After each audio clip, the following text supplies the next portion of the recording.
ఎంతో అందంగా ఉండే మూసి ఇప్పుడెందుకు ముక్కు మూసుకునేలాగా మారిపోయింది? మూసికి పూర్వ వైభవం రాదా? భవిష్యత్తు తరాలకు మూసి అంటే ఓ చరిత్రేనా? మూసి ప్రక్షాళన అసలు సాధ్యమేనా? ఒకప్పుడు భాగ్యనగర ప్రజలకు తాగునీటిని అందించిన మూసి నది ఇప్పుడెందుకు ఇలా అయింది? అసలు మూసి ప్రక్షాళనకు ఎటువంటి ప్రయత్నాలు జరుగుతున్నాయంటే, వేగంగా అభివృద్ధి జరుగుతున్న నగరాల్లో మెట్రో హైదరాబాద్ కీలకమైనది. ఏటా లక్షలాది మంది ఉద్యోగ ఉపాధి అవకాశాల కోసం వస్తూ ఇక్కడి నివాసం ఉండడంతో నగర జనాభా విపరీతంగా పెరుగుతోంది. ఇలా నగరంలో ఆయా ప్రాంతాల్లో పెరుగుతున్న జనాభా, పరిశ్రమల నుంచి వస్తున్న వ్యర్థ జలాలు వివిధ మార్గాల ద్వారా రోజుకి సుమారు 2,000 మిలియన్ లీటర్లకు పైగా వచ్చి చేరుతుందని అంచనా.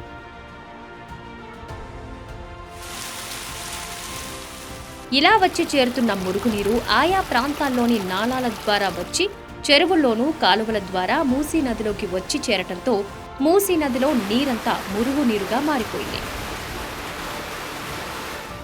దీంతో భూగర్భ జలాలు కూడా కలుషితమైపోయాయి. ఈ పరిస్థితి నుంచి మూసీ నదిని కాపాడుకోకపోతే హైదరాబాద్ నగరంతో పాటు చుట్టుపక్కల ప్రాంతాల వారికి భవిష్యత్తులో మంచినీరు కూడా దొరకని పరిస్థితి వచ్చే అవకాశం ఉంది. భవిష్యత్తు తరాలకు భూగర్భ జలాలను అందించడానికి, మురుగునీటిని శుద్ధి చేసేందుకు హైదరాబాద్ నగరం నలువైపులా మూసీ నది వెంబడి భారీ సీవేజ్ ప్లాంట్లను నిర్మిస్తున్నారు. Hyderabad metropolitan water supply and sewerage board నగరం నలువైపులా డ్రైనేజీల నుంచి వస్తున్న మురుగునీటిని శుద్ధి చేసేందుకు ప్రత్యేకంగా సీవేజ్ ట్రీట్మెంట్ ప్లాంట్లను నిర్మిస్తోంది.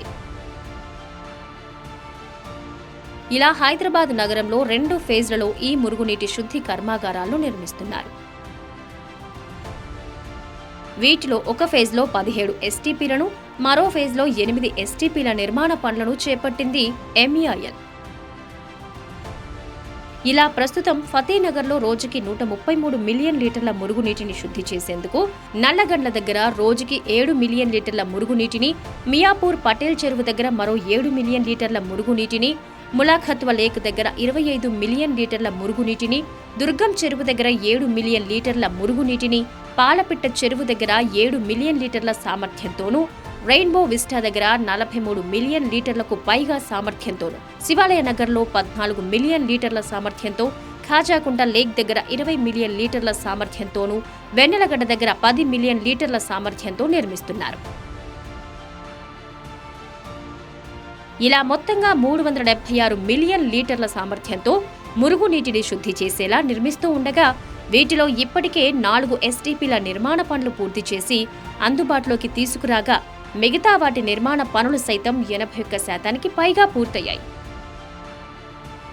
అంతేకాదు, వీటి నిర్మాణ పనుల్లో ఎటువంటి ప్రమాదాలు లేకుండా పనులు పూర్తి చేయటం ద్వారా 1 million safe men hours certificate కూడా పొందింది MEIL. ఇంకా 8 ఎస్టీపీల నిర్మాణ పనుల్లో భాగంగా రోజుకి 402 మిలియన్ లీటర్లకు పైగా మురుగునీటిని శుద్ధి చేసేలా మూసీ నదికి ఉత్తరం వెంబడి ఆల్వాల్, మల్కాజ్గిరి, కాప్రా, ఉప్పల్ సర్కిల్ పరిధిలో ప్రస్తుతం 5 చోట్ల సీవేజ్ ట్రీట్మెంట్ ప్లాంట్లను నిర్మిస్తోంది MEIL. వీటిలో ఇప్పటికే 2 ఎస్టీపీల నిర్మాణ పనులు పూర్తి చేసి వినియోగంలోకి తీసుకురాగా, మిగిలిన వాటి నిర్మాణ పనులు సైతం చివరి దశలో ఉన్నాయి. వీటిలో అంబర్పేట దగ్గర నగరంలోని రోజుకి 212 మిలియన్ లీటర్ల మురుగునీటిని శుద్ధి చేసేలా ఎస్టీపీ నిర్మాణంలో ఉండగా, నల్ల చెరువు దగ్గర 86 మిలియన్ లీటర్లకు పైగా సామర్థ్యంతో, పెద్ద చెరువు దగ్గర 17 మిలియన్ లీటర్లకు పైగా సామర్థ్యంతోనూ నిర్మించి అందుబాటులోకి తీసుకురాగా, సఫిల్గూడ దగ్గర 5 మిలియన్ లీటర్లకు పైగా సామర్థ్యంతో నిర్మాణ పనులు పూర్తి చేసి ట్రయల్ రన్ కూడా నిర్వహించారు. ఇంకా రామచెరువు దగ్గర రోజుకి 30 మిలియన్ లీటర్ల సామర్థ్యంతో మరో సీవేజ్ ట్రీట్మెంట్ ప్లాంట్ నిర్మాణంలో ఉంది.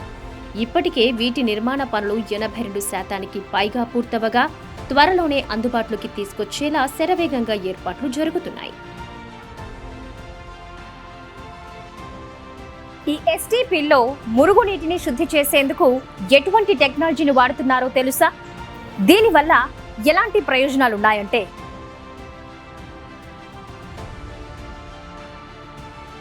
నగరంలో నిర్మిస్తున్న సీవేజ్ ట్రీట్మెంట్ ప్లాంట్ పనుల్లో భాగంగా మురుగునీటిని శుద్ధి చేసేందుకు సీక్వెన్స్ బ్యాచ్ రియాక్టర్ టెక్నాలజీని ఉపయోగిస్తోంది MEIL. మిగతా STPలు ఈ SBR టెక్నాలజీ ఉపయోగించే STPలకు తేడా ఏంటంటే మురుగునీటిని శుద్ధి చేసేందుకు ఈక్వలైజేషన్, ఏరేషన్ మరియు క్లారిఫికేషన్ల కోసం ఒకే బ్యాచ్ రియాక్టర్ లేదా సింగిల్ ట్యాంకును ఉపయోగిస్తుంది. ఇతర పద్ధతుల కంటే ఈ పద్ధతిలో తక్కువ స్థలంలో ఎక్కువ ఖచ్చితత్వంతో మురుగునీటిని శుద్ధి చేస్తారు. అంతేకాదు తక్కువ విద్యుత్ వినియోగంతో పాటు నిర్వహణ వ్యయం కూడా చాలా తక్కువ.